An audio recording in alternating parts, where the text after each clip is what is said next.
Hey, what's up? This is Jhene Aiko, and you're watching hardknocktv. Let's get to the album you just put out. It's a very personal album. It almost feels like a diary of sorts. Was there any point when you were recording that you're like, maybe I don't want to put this out, it's too personal, or did you know right away that whatever you recorded you were just going to let the world? Yeah, I mean, I write for myself. You know, I write to get over things or to just express what I'm going through. And so I don't know. I've never been like afraid to share though, because I think that's what it's all about. Like, sharing is caring. And when you connect with people, you know, it makes everything like bearable. Like, when you're not alone in what you're going through and you know that, and you guys are sharing each other's stories and stuff, yeah, it just makes for easier existence, you know what I mean? So I've never been afraid to just talk about what I'm going through and be honest with what I'm going through. Because the songs are so personal, when you play them every night or when you play them often, is it sometimes hard for it to put you back in that place, or is it actually therapeutic? Or? It's therapeutic, and it's like when I complete the song, that means I'm like, I have an understanding of whatever it is I'm talking about in that song, you know, whether it be about a heartbreak or a life lesson or, you know, whatever. The fact that I was able to turn it into a song, for me, is just, that's when I'm over it. Or, you know what I mean? That I just have like, I feel good about it. So to perform it is just, you know, even more therapeutic, and yeah. You talked a little bit about this album kind of being a journey from heartbreak to enlightenment. What are some of the things that kind of helped you along the way? I think that when you're truly like in the moment, you're learning lessons, you know what I mean? No matter what you're going through, good or bad. And so, you know, through the heartbreak, it puts things into perspective, especially when you are getting out of that heartbreak and you're like, oh, that wasn't that important. You know what I mean? Like, what? Like that has nothing to do with life, like with, you know, family or in love. Like, that wasn't real love. And it's just like, you have to go through those things to really know like what's important and what really matters. Were there any like books or movies or conversations in particular that kind of helped you along? Or I read lots of books by Thich Nhat Hanh, who is a Buddhist monk from Vietnam, but his books aren't very religious. They're more like spiritual and just like practical, you know, ways to deal with practical emotions and, you know, just everyday things. And reading his books have really helped me just incorporate, you know, those type of lessons in my life and in my songwriting. I like to incorporate the things that I've read in his books. And I love getting lost in movies and just like, yeah, this could be real, you know.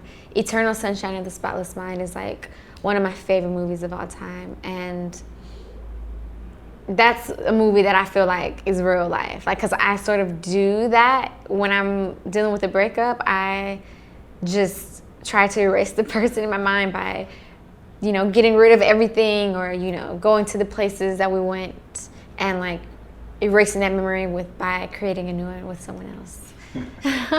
So yes, to answer your question, yes, movies, books, all of that helps. A little bit about the creative process. You talked about tapping into the universe, you know, and kind of it going through you a little bit.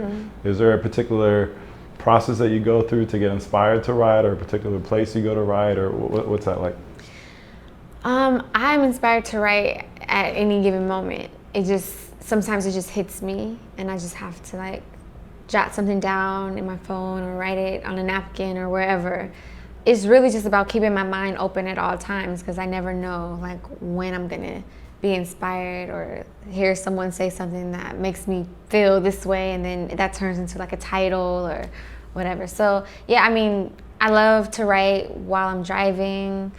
Not write, but like come up with things while I'm driving.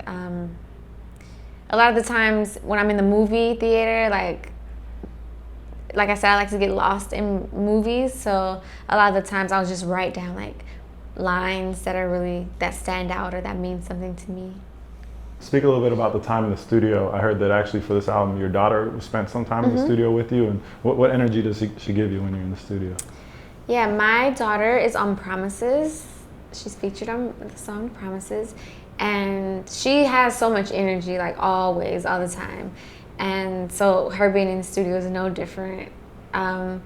She was super professional in the booth and was really, you know, she wanted to do it right. She wanted it to sound good, and it was like serious to her, you know. It wasn't just like a fun thing. It was like a serious, I'm about to record, you know. And just, I don't know, her energy is amazing, you know. I feel like she added like a just little refreshing little burst of light to the album. Tell me a little bit more about the inspiration for that song. So No ID just gave me that track.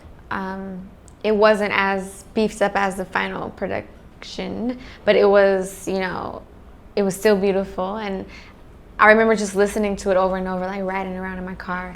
And I was like, I have to use this, but whatever I say has to be like, it has to mean something.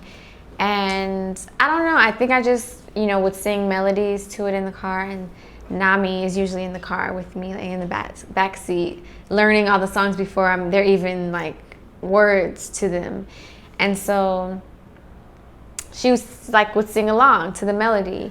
And I was just like, yeah, that'll be a good idea. Like I could dedicate this song to her and my brother. And I think I asked her like the day that I took her to the studio, like, do you want to sing it with me? And she said yes. Came about really organically. Yeah.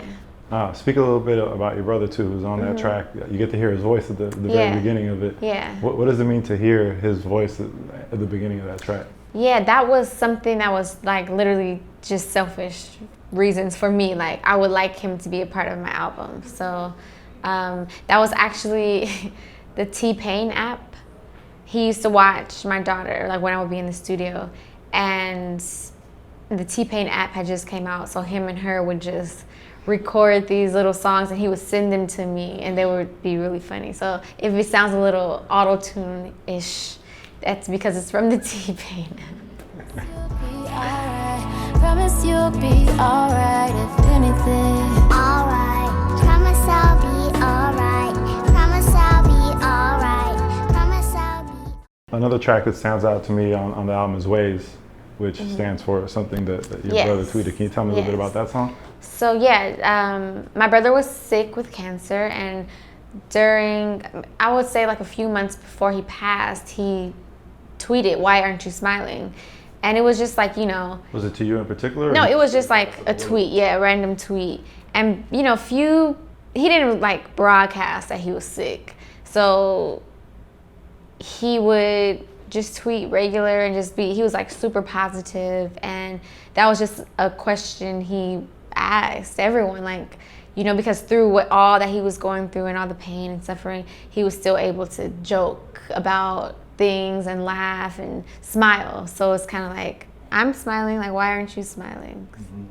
It's crazy. My girlfriend was actually diagnosed with cancer 3 years ago. Oh, wow. So she's in remission now, but that song in particular definitely has a place in my heart, just kind of be reminded that people are going through stuff like that, and they can smile. So it's like, why do we have any excuses? At 44 minutes till 4, an angel walked up to my door, opened the windows to my soul, told me he think that I should know that life only gets harder, but you gotta get stronger.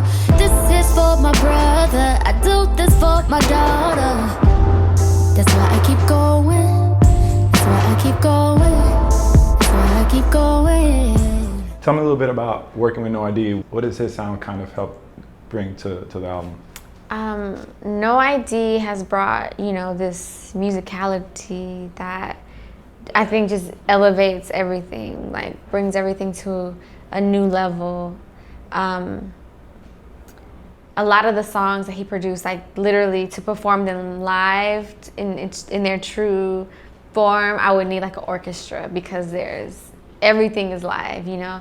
And I just think for me, you know, it really motivates me to grow, you know, musically. Also, like, I want to learn how to play the guitar. Like, I need to just really, I don't know, his production makes me want to just go further, you know, go deeper into my artistry, and yeah.